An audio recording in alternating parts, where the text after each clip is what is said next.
preparing for his first UFC fight, and this guy Moss is one of his coaches, and Muzamel Nawaz is his name, and he worked with him on something called an athlete-specific performance schedule, and they went through and looked at his best performances ever and some of his worst performances ever. Right. And when they walked through, they thought about, okay, let's talk about your best performances. What did you eat that day? What did you think about? Where did you sleep? When you woke up, what did you do? Then which way, when you got dressed, what were you thinking? What did you eat later that afternoon? What made you feel good that day? What conversations did you have with your coaches? And literally create, and even before that, before the weigh-ins, how much weight did you cut the night before? When you woke up that morning, what did you think about? And really put yourself in the mental state as you talk about all of the details that led to a great, brilliant performance. And you do the same things with a terrible performance. You look and you go, well, I didn't eat enough that day. And everybody kept saying, your opponent sucks, your opponent sucks. Whereas maybe on the good day, they were going, you're ready for this guy. He's good, but man, he's not as good as you. All of these things matter, and you create a performance schedule that is given to the coaches, is given to your girlfriend, is given to your parents, is given to all of your best friends, that outlines what your needs are to be in the best state possible.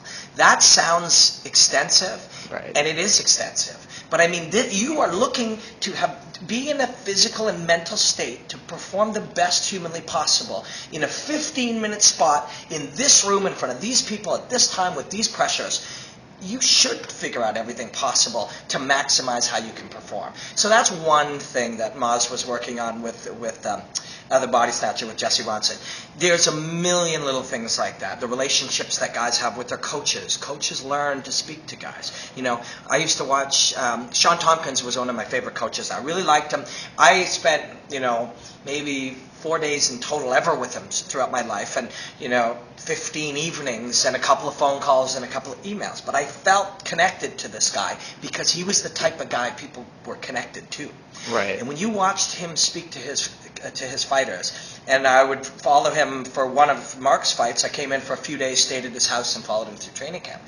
You see that relationship is being built through every single training session, every dinner, every time you get to the gym, all the way in the back room, on the walk to the cage, all the way to that, so that by the time they were in there, they performed for Sean. They trusted that everything he said would be right, and they performed for him. Faraz has one of those. He's a coach that I've been able to see up very close. Jonathan Chainberg, who's a strength and conditioning guy, you see them try to please their coach, that desire to please their coach. There's so many, hundreds of these mental variables.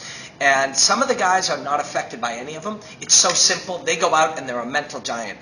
Other guys, any one of these things can throw them. And now, over time, you watch and you analyze thousands of fights. You be in fights. Somewhere I failed miserably and somewhere it went well for me. You be in a back room with hundreds of guys. You're able to spot the ones that you're like, that guy's a rock. Like, you just know it. That guy's a rock.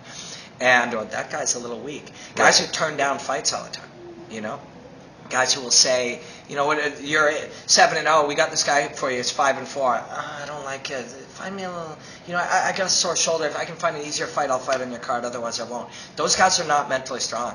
I manage Elias Theodoro. This guy literally accepted every single fight that was ever presented to him.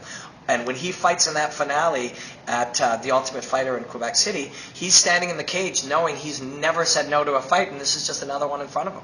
So they all matter. The mental strength, the building of that, there's a million variables. It's one of the most fascinating things. And it's fascinating to me because I'm not one of these guys. I can look at it, I can see it, I can analyze it, I can learn things from it, and that helps me try to do it. But ultimately, I'm not an elite game day performer, and that's why I'm so blown away by guys that are. Has Bruce Lee influenced you at all in terms of like his philosophy towards fighting, and as he approached, be like water, his famous quote? There are a lot of great fighters. Some of them fought professionally, some of them did different things. Bruce Lee is one of the great inspirations in martial arts, as much as any other reason, because it was all day, every day. This is how the guy lived his life. To learn about fighting, to understand it. And later on, he worked in movies. I mean, he broke his back in a fight that to prove his martial arts, broke his spine. And after that, he became, realistically, he was an actor and a performer, but he was probably the first, and Dana White and others will say he was the first MMA fighter, but to me, he was the first true MMA analyst. That's who Bruce Lee was. He was figuring out, he needed to know the answers. He needed to know what worked and what didn't and why it worked. And he would be holding his baby, working and doing arm curls because that's how guys built muscle then. You know, he was training all day, every day, and he was learning all day, every day. And from the point of view of viewing him as the first MMA analyst, that guy's my hero for sure. I remember John Fitch said, fighting is the clearest mirror you'll ever stand in front of. Do you feel that's true in terms of like you just really can see yourself clearly and who you are as a person when you fight? Yeah, fighting, I did it because I wanted answers. I wanted to know, I wanted to talk about fighting on TV. I wanted to commentate fighting. That's what my biggest goal in life ever was, and that's what I'm happiest doing. And it's one of the first things I'm starting to feel like I'm really getting pretty good at. You know, as a half-assed singer who enjoyed performing, I'm a decent fighter at the very lowest level. You know, if I can finish fighting and have one half of them at the lowest level, I'll be happy with that. But as an analyst, I think I have lots to contribute. You know, and I spend 80 hours a week working on it, and I'm reading and I'm learning and I'm training and I'm asking questions all day, all the time, always. And that part, I don't even remember what you asked me. I just started wandering off. Yeah, kind of like, you know, you really learn about yourself through fighting. It's kind of like the clearest mirror you'll ever stand in front of. I didn't fight because I wanted to learn about myself. I wanted to learn about fighting for my job that I love doing. And so I did my first fight.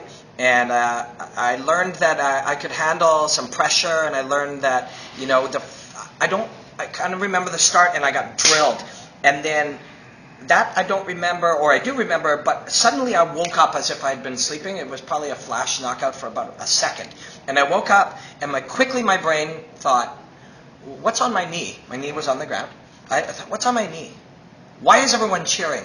Oh, shit, they're cheering because I got knocked down. Screw this, no way. And that was a really great thing to learn about myself. It was a really great thing because I had every opportunity, and I know that a certain percentage of human beings would have covered up right there. Fight's over, 25 seconds, you lost. So I felt really good about that. But I lost the fight. And and I was disappointed, and it sucks to lose and stuff. But and I learned how much I hate to fail, you know. But you do fail in life. That's real. Right. You have to learn to deal with it. But then I learned later on that I could perform sometimes, and I could be that guy who lifts the car off the baby, and I could be that guy who protects people when there's a guy with a knife. But then I also learned that some nights I'll fail at that, and that's a really, really, really, truly painful reality. One of the reasons that people don't take big risks and try new things and do dangerous things is that because they don't want to find out that that's true. I think deep down we all know that on certain times you will not be the superhero. And I failed miserably in front of thousands of people, and that's really painful. It's really incredibly, incredibly painful. So what do you do about that? You go and you this is in the realm of what do you learn about yourself? Well, you learn that you will fail sometimes. And then you go and you dust it off and you deal with it, because you view the world differently when you realize that you will fail at things that you really want to succeed at. You'll shit the bed and you'll fail. And that is a valuable thing to know, but it changes your perspective of everything in the world with the day that becomes real.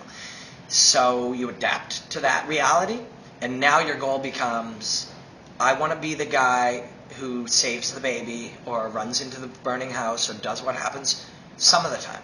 I want to be able to be that guy as much as I possibly can. And if I can learn to be that guy and not fail in those situations, then later maybe you can be that guy more. And then you deal with the reality that you are not, Superman. Because none of us are, even though every single person somewhere in there believes in the back of their mind they'd be that guy. You deal with the reality that you're not that guy, and then you start from there. And you try to be a stronger person.